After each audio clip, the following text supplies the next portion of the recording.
All right, hello there, thrill seekers. Should you teach Zen before you have understood everything? Let's talk about that after 12 seconds of Bob Dylan's Don't Think Twice, It's All Right.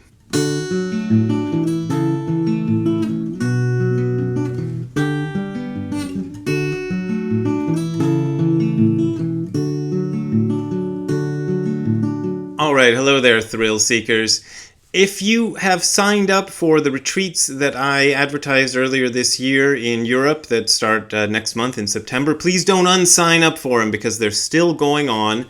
My friend Marco, who is the leader of the Finnish group, will lead up the retreat in Finland. And my friend Shozan Jack Haubner, who does the YouTube channel, Zen Confidential, and wrote the books Zen Confidential and Single White Monk, he will be heading up the retreats in Benedictushof, which is in Germany, and the one in Hebden Bridge, England. And here are the dates for you now. Please go to these retreats, even though I won't be there because I'm doing some medical stuff, which I've talked about a little bit. September 11th through 14th in Finland, September 17th through 21st, Benedictushof in Germany, September 27th through 30th, Hebden Bridge, England. All right, those are the retreat dates, and I hope to see you there. I'm going to try to set up some kind of a Zoom link. We're working on it. I don't know if it'll work. These things are always dodgy, so I don't want to promise. But I may be there in spirit, if not in person, or electronically, if not in person. So I will be there in spirit. All right, so since because of this stuff I'm going through, I'm going to be sitting around a lot at home. I have been working on a book called, tentatively, it probably won't be called The Zen of Godzilla when it's published, but tentatively, or what's the word? For the time being, toriaizu is the word in Japanese. I'm calling it The Zen of Godzilla. And somebody was disparaging the book, or I don't know if he was disparaging it, but he's like, Toho will never let you write that book. Toho, who are the owners of Godzilla, they don't have any jurisdiction over what books you write. I have a lot of, well, you can't see them, but I have a lot of unauthorized Godzilla books on my shelf. The only caveat there is the using the name Godzilla in the title can be a problem. But there's no problem with actually writing the book.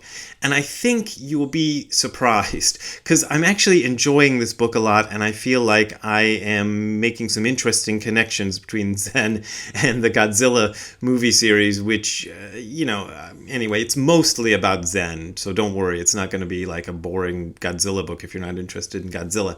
But so it's like at 90% or 85% Zen and a little bit of Godzilla.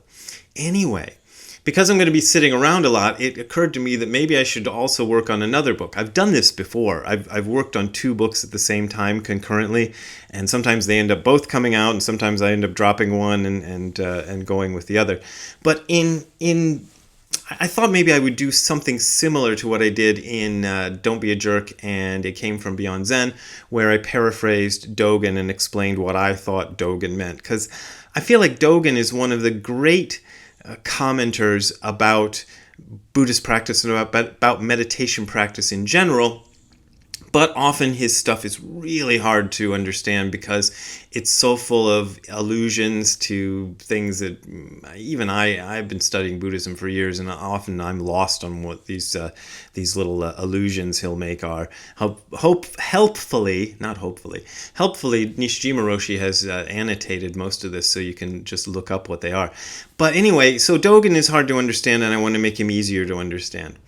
And one of the aspects of Dogen that I find really interesting is his idea of self. So I've mentioned this before, and I'll mention it again. Jiko is the word he often used. And Jiko is just a very standard Japanese word for self. It means the same thing as it does in English. When you do a self-introduction, it's called Jiko Shokai. Shokai is introduction, so Jiko Shokai, introduce yourself. That's the usual understanding of self, but he makes self into something much bigger, which is problematic for some people in Buddhism because the first thing you learn if you take an introduction to religions class and they do the little module on Buddhism in it, they will tell you that the Buddha taught there is no self. And then you'll be like, okay, I got it. The Buddha taught there is no self. And then you'll go along and then you start reading somebody like Dogen who's just talking about self all the time. And this is also interesting because it's an aspect of the mystical traditions that they all seem to have in common, arguably. You'll find it in the Hindu tradition, which Hinduism and Buddhism are closely related, so maybe it's not such a surprise that you would find it in the Indian Hindu tradition. But a lot of people like Nisargadatta Maharaj, who I mention a lot, who wrote the book I Am That, which is probably one of my favorite books. I only discovered it about 5 years ago, but it's now become one of my favorite books in all of the canon of spirituality and mysticism and religion. He talks about self a lot from the Hindu perspective, and he, as far as I know, never studied Buddhism at all. When Buddhism comes up in some of the conversations that are recorded in his books, he doesn't seem to know a whole lot. He kind of knows the basics that you'd learn if you went to that introduction to Buddhism class in high school or something. He doesn't seem to know a whole lot, but he uses the word self in much the same way that Dogen does. And you can find this in the Christian mystical tradition. I have heard you can find this in the Sufi mystical tradition, although I don't know any Sufi writings, but maybe somebody out there does and can tell me if that's true. I've read that the Sufi tradition also talks about self in this way. And so, in light of deciding to see if I could write another book concurrently with the Zen of Godzilla, I started looking for Dogen passages that I might work on. And I came across this one, Jisho Zanmai, Samadhi as Experience of the Self, and it's chapter 75 in the Nishijima Cross edition, which means it comes up in book 4. The different editions of Shobo Genzo will number the different translators number the chapters. They put them in different orders. But basically they tend to stick to something similar. So you would find this in the 70s, probably, somewhere if you were looking on another edition of Shobo Genzo. And did I say this? Samadhi is experience of the self? I meant to say that. I don't remember if I said that. This is the second take of this video because I screwed up the first one so bad, so I may repeat myself in weird ways. So it has to do with a lot of stuff, and it has to do with, of course, Samadhi as experience of the self, and it has to do with what I teased you with in the beginning of the video where I said, should you teach before you've realized everything? But I want to read you a couple of interesting things in this, and the first one doesn't have a whole lot to do with the teaser, but I think it's interesting, so I'm going to read it anyway. Okay, he says, this is on page 2 of the version I'm reading. Well, page 32 of the book, but page 2 of the chapter. In general, when we follow and practice the sutras truly come forth. Now, here's where Dogen's going to twist things, because when we usually hear the word sutra, I think what most of us think of is the writings, the great old writings, classical writings of the Buddhist masters. There's a bunch of them on my shelf up there, but you can't see them because I'm sitting kind of low and they're all up near the top. But I've got them up there. I've got the Vimalakirti Sutra, I got the Lotus Sutra, I got the Lankavatara Sutra. What else have I got? I got a bunch of sutras up there. Some of the early sutras from early Buddhism are up there. So mostly people think of these classical writings. But when Dogen talks about the word sutra, sometimes he's talking about something quite different. So let's hear what he has to say. The meaning of the sutras is the whole universe in 10 directions. Mountains, rivers, and the earth, grass and trees, self and others. It is eating meals and putting on clothes, instantaneous movements and demeanors. So sutra has a much wider meaning. When we pursue the truth following these texts, now he's referring to all this stuff that he just mentioned, the ocean, the mountains, the rivers, the earth, the grass, trees, self and others, all that stuff. He's referring to these as texts. Texts. That's a hard word to say, so I'm not going to say it again. Each of which is a sutra. So the universe is a sutra, the mountains are a sutra, the rivers are a sutra, etc., etc. Countless thousand myriad volumes of totally unprecedented sutras manifest themselves in reality and exist before us. They have lines of characters of affirmation that are conspicuous as they are, and their verses of characters of negation are unmistakably clear. When, becoming able to meet them, we muster the body-mind to learn in practice, therein using up long eons or making use of long eons. This idea of that you've been in existence for forever and you've gone through a lot of stuff. That's old Buddhist idea. The destination that is thorough understanding invariably exists. And Nishijima Roshi's little footnote here says tsuri. That means to be thoroughly versed in the sutras. So he's saying that the sutras are all of these things, the mountains, rivers, and the great earth, the sun, the moon, the stars, all this stuff is included in his definition of sutras. Now, why would that be? Well, sutras aren't just compositions. The sutras are supposed to be expressions of the natural world, of the universe that we exist in, sort of put into words and trying to kind of convey them from one person's sort of mind to another person's mind. I don't really like the way I just said that, but if I write it as a book, I'll fix it up. But the idea is that we're trying to communicate something about the real world, the world in which we live in. And that the sutras, the best of the sutras, are exactly that. So you don't really need to read all of the sutras. Buddhism, well, at least the Buddhism that I follow and study and practice, doesn't really emphasize this idea of a lot of, book learning. You don't have to know a lot in order to practice it. You don't really have to read much. You just have to kind of do it. The practice is the practice, and the practice is the practice of Zazen. And doing the practice of Zazen helps you to actually recognize things in the natural world, in the world surrounding you, that are teaching you something valuable. And that's what he's talking about. Now, I want to skip on over to the part that I teased you with, so that you don't feel like you got ripped off. Here is this passage shows up on the fourth page of this chapter. We should extend the practice from an hour to a day and from a year to a lifetime. So he's saying we should do continuous practice. This is one of Dogen's ideas, that practice isn't just something you do on the cushion. People ask me about this all the time. It's not just a practice that you do on the cushion for half an hour and then you go about your day. You can do it that way, but you're also doing everything as practice. That Shozan Jack Haubner actually talked about this, I think, on his YouTube channel recently. I saw it somewhere in something of his, so I don't know how recent it was. But anyway, it's the idea of cooking is practice, raking the leaves is practice, making a YouTube video is practice, watching a YouTube video is practice, practicing guitar is practice.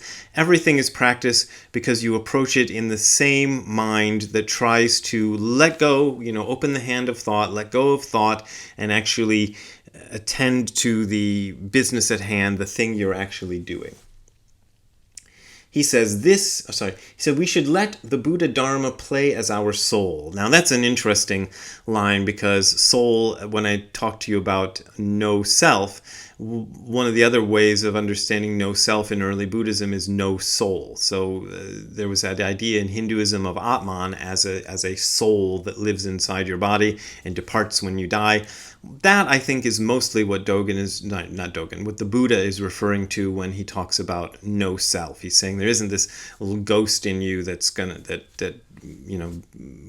somehow got into your body before you were born and then departs your body when you die and is the real you. That is, there's this one little immutable thing that is the core you, and that it's gonna go on.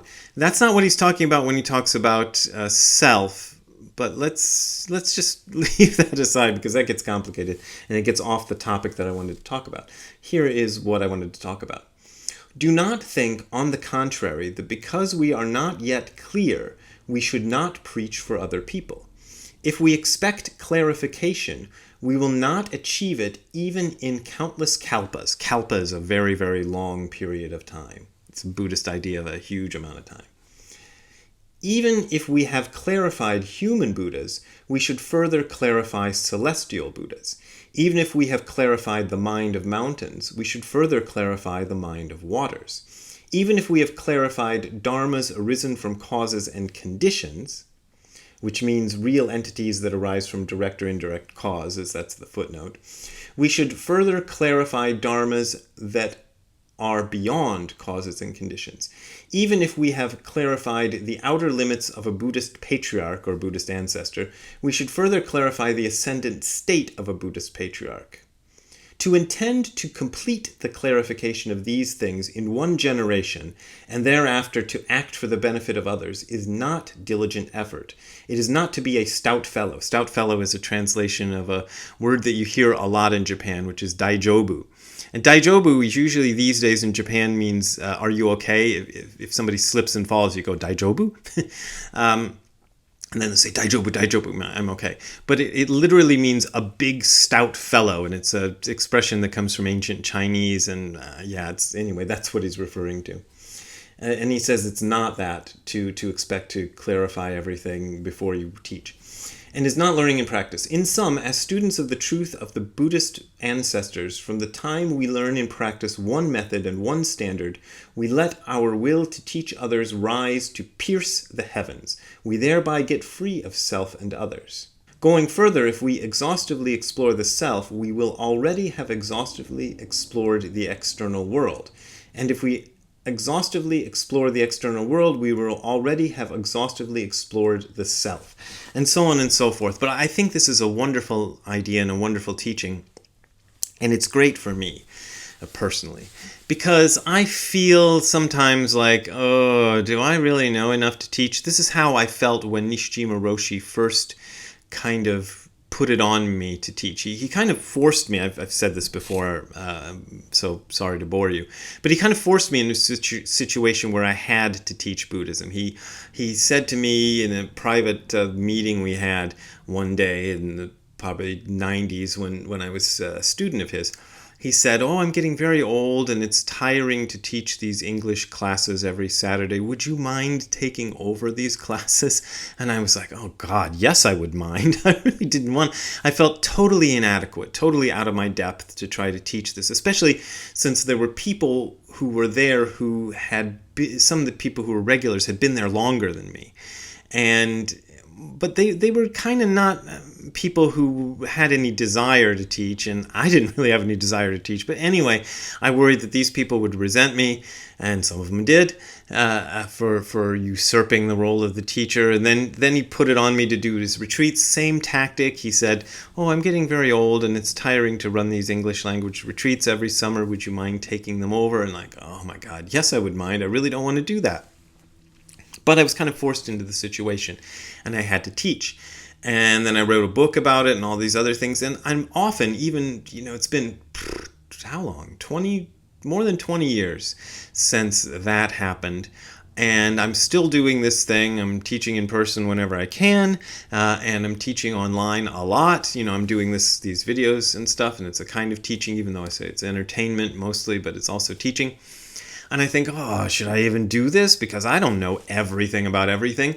But Dogen here is saying, no, you teach what you know. You have to be kind of careful. You don't want to be one of these people who kind of figures he knows it all and then goes on teaching when he doesn't really know it all. But you have a sense that you can teach what you know. So if you know how to do zazen, you can teach your little sister how to do zazen if she's interested. Don't try to force it on her. But if she's interested, go ahead and teach. People ask me this all the time, and I think it's perfectly fine.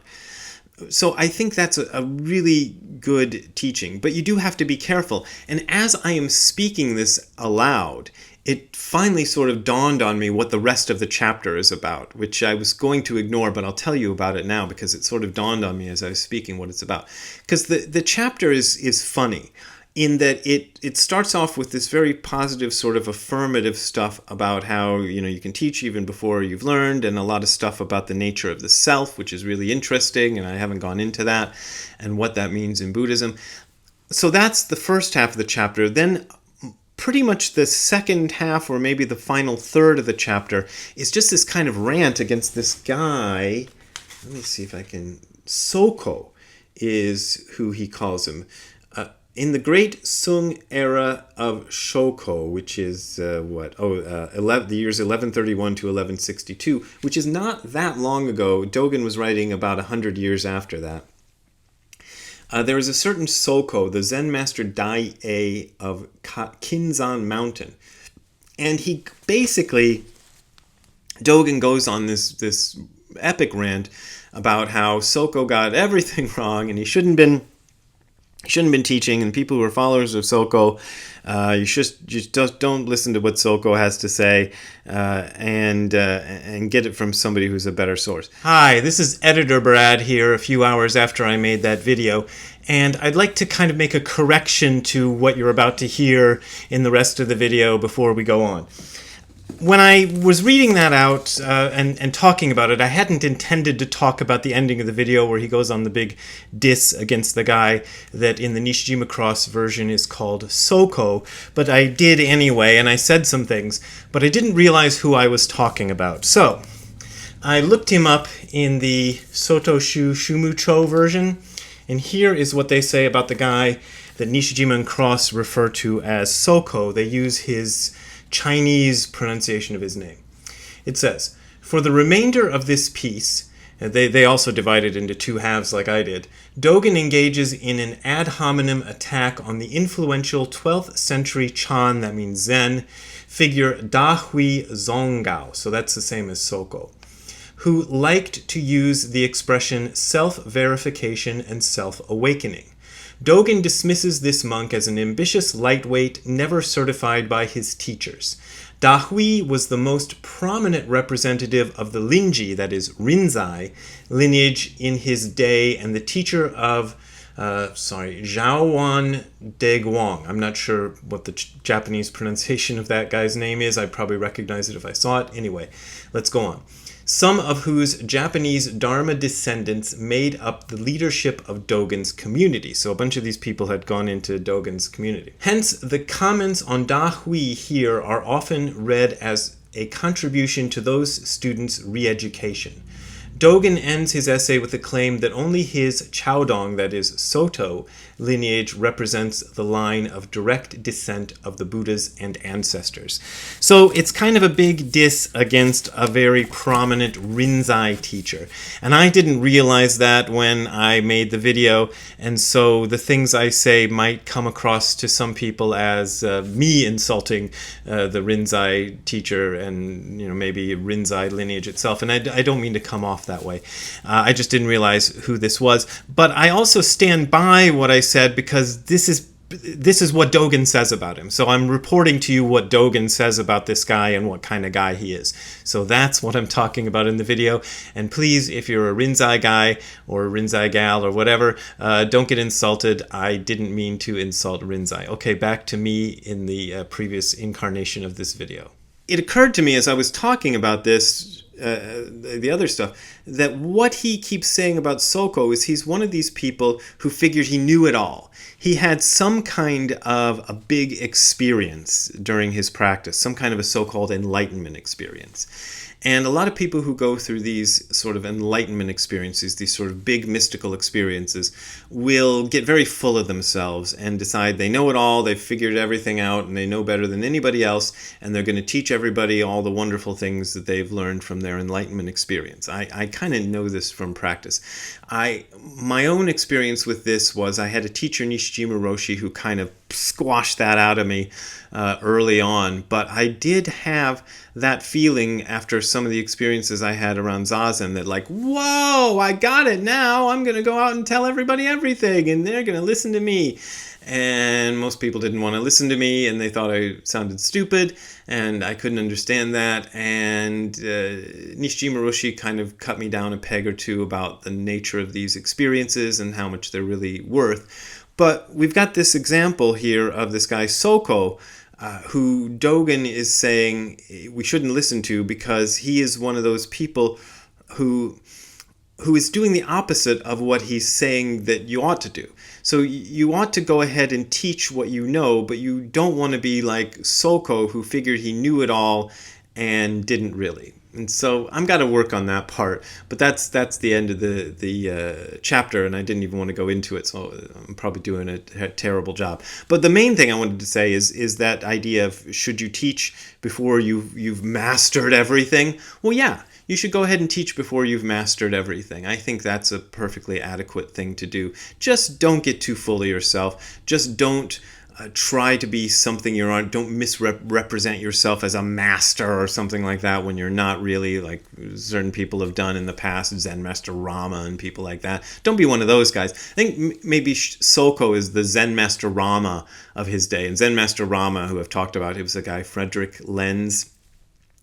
He probably wasn't an altogether bad guy, but he did misrepresent himself as Zen Master Rama when he had no real connection with Zen at all. He was a student of Sri Chinmoy, who was a Hindu guy, and then he decided he was a Zen master. Don't be like one of those guys. He made a lot of money doing what he did, but I don't think it made him happy because his history isn't that great after that. I don't want to go into it. It's a little depressing. But anyway, don't be like that, but do teach before you've mastered it all. That's the point. Okay. All right. If you want to contribute to me making more of these videos, you can go to the URL that you're about to see below or that you're about to hear if you're listening to the audio version of this, and that is hardcorezen.info/donate. Again, that is hardcorezen.info/donate.